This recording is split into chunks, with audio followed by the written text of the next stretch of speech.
இன்றைக்கி பன்னீர் ஜால்ஃப்ரெசி எப்படி செய்கிறதுன்னு பார்க்க போகிறோம். இது சப்பாத்தி நான் எல்லாத்துக்கும் நல்ல ஒரு சைட் டிஷ். இதை நம்ம வீட்டில் இருக்கிற பொருளை வச்சே ரொம்ப சிம்பிளாக ரொம்ப டேஸ்ட்டாக செஞ்சிடலாம். வாங்க அது எப்படி செய்கிறதுன்னு இன்றைக்கி வீடியோவில் பார்க்கலாம். வீடியோக்குள்ளே போகிறதுக்கு முன்னாடி இது வரைக்கும் நம்ம சேனலை சப்ஸ்கிரைப் பண்ணலைன்னா சப்ஸ்கிரைப் பண்ணிக்கோங்க.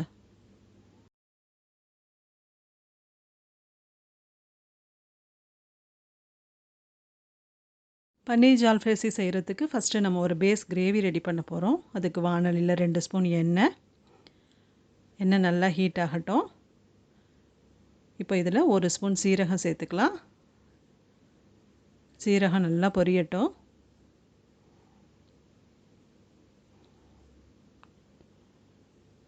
சீரகம் நல்லா பொரிஞ்சதுக்கப்புறம் 3 பெரிய வெங்காயம் பொடியாக நறுக்கி வச்சுருக்கேன். அதையும் இதோட இப்போ சேர்த்துக்கலாம். வெங்காயத்தோட பச்சை வாசனை போகிற வரைக்கும் கொஞ்சம் நேரம் வதக்கிக்கலாம். இப்போ வெங்காயம் நல்லா வதங்கிடுச்சு. இது கூட இப்போது இஞ்சி பூண்டு பேஸ்ட்டு சேர்த்துக்கலாம். இஞ்சி பூண்டோட பச்சை வாசனை போகிற வரைக்கும் வதக்கிக்கலாம்.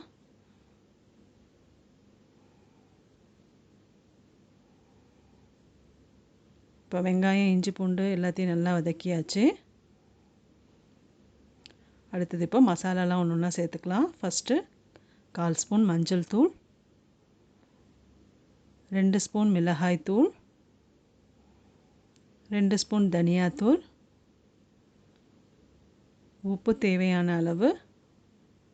இப்போ இதெல்லாம் நல்லா மிக்ஸ் பண்ணிப்போம்.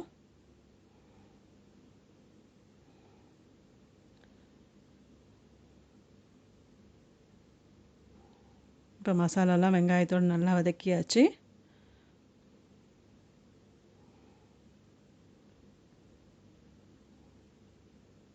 இப்போ அடுத்தது 2 தக்காளி பொடியாக நறுக்கி வச்சுருக்கேன். அதை இதோட சேர்த்துப்போம். இதையும் சேர்த்து வதக்கிக்கலாம்.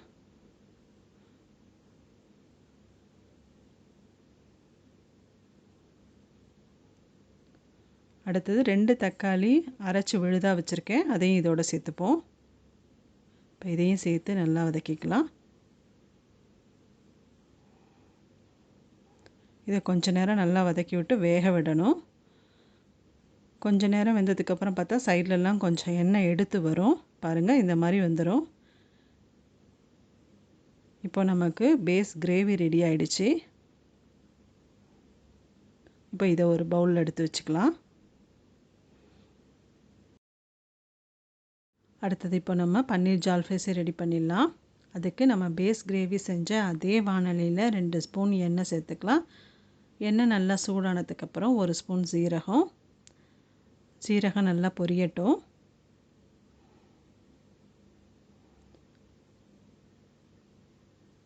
சீரகம் நல்லா பொரிஞ்சதுக்கப்புறம் 2 சிகப்பு மிளகாய் வச்சுருக்கேன். அதையும் இதோட சேர்த்துக்கலாம்.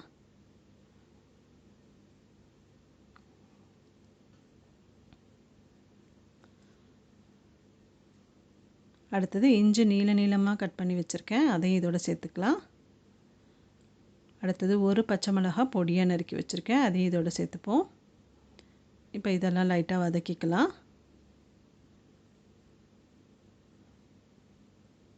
இப்போ இஞ்சியும் பச்சை மிளகாயும் நல்லா வதக்கியாச்சு. அடுத்தது 2 பெரிய வெங்காயம் நீளமாக ஸ்லைஸ் பண்ணி வச்சுருக்கேன். அதையும் இதோட சேர்த்துப்போம். இப்போ வெங்காயத்தை லைட்டாக ப்ரௌன் ஆகிற வரைக்கும் வதக்கிக்கலாம். பாருங்கள், இப்போ லைட்டாக ப்ரௌன் ஆகிடுச்சு. இப்போ இது கூட இப்போது 2 தக்காளி விதையெல்லாம் எடுத்துகிட்டு நீளமாக கட் பண்ணி வச்சுருக்கேன். அதையும் இதோட சேர்த்துக்கலாம். இப்போ தக்காளியும் லைட்டாக வதக்கிப்போம்.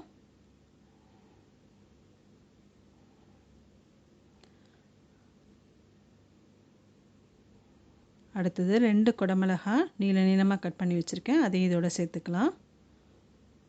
இப்போ இதையும் நல்லா வதக்கிக்கலாம்.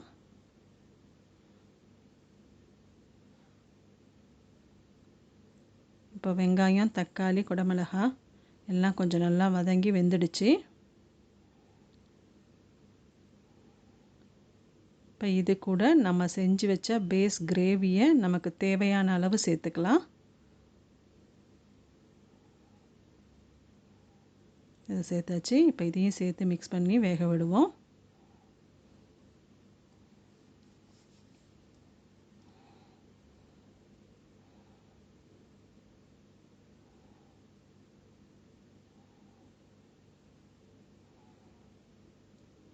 இப்போ இது எல்லாத்தையும் சேர்த்து கொஞ்சம் நேரம் வேக விட்டாச்சு. இப்போ 1 ஸ்பூன் டொமேட்டோ கெச்சப் சேர்த்துக்கலாம். இதையும் சேர்த்து மிக்ஸ் பண்ணி விடுவோம்.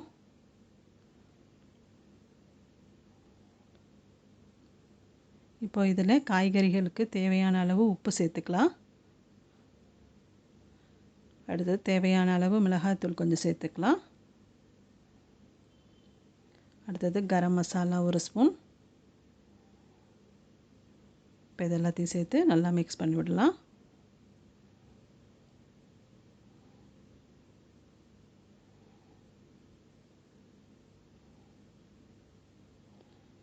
இப்போ மசாலாலாம் சேர்த்து காய்கறிலாம் நல்லா வெந்துடுச்சு. இப்போது பன்னீரை நீள நீளமாக கட் பண்ணி வச்சுருக்கேன், அதையும் இதோட சேர்த்துக்கலாம்.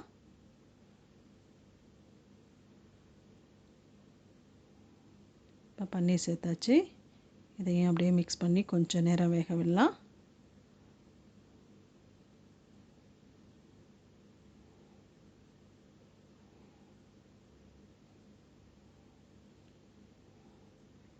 இப்போ பன்னீரையும் சேர்த்து நல்லா மிக்ஸ் பண்ணி விட்டாச்சு. கடைசியாக கொஞ்சம் கொத்தமல்லி இலை தூவிக்கலாம். கொத்தமல்லி இலையும் சேர்த்து நல்லா மிக்ஸ் பண்ணி விட்டோன்னா அவ்வளோதான், நமக்கு பன்னீர் ஜால்ஃப்ரெசி ரெடி ஆகிடுச்சு.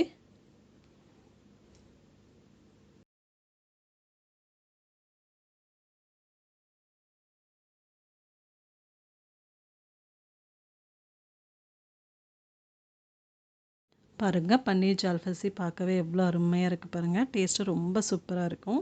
நீங்கள் உங்கள் வீட்டில் கண்டிப்பாக ட்ரை பண்ணி பாருங்கள். எப்படி வந்ததுன்னு மறக்காமல் கமெண்ட் பண்ணுங்கள். அதுக்கு முன்னாடி லைக் பண்ணுங்கள். இந்த வீடியோவை உங்கள் ஃப்ரெண்ட்ஸ் அண்ட் ரிலேட்டிவ்ஸ்க்கு ஷேர் பண்ணுங்கள். இதே மாதிரி நிறைய இன்ட்ரெஸ்டிங்கான ரெசிபீஸ் பார்க்கறதுக்கு நம்ம சேனலை சப்ஸ்கிரைப் பண்ணிக்கோங்க.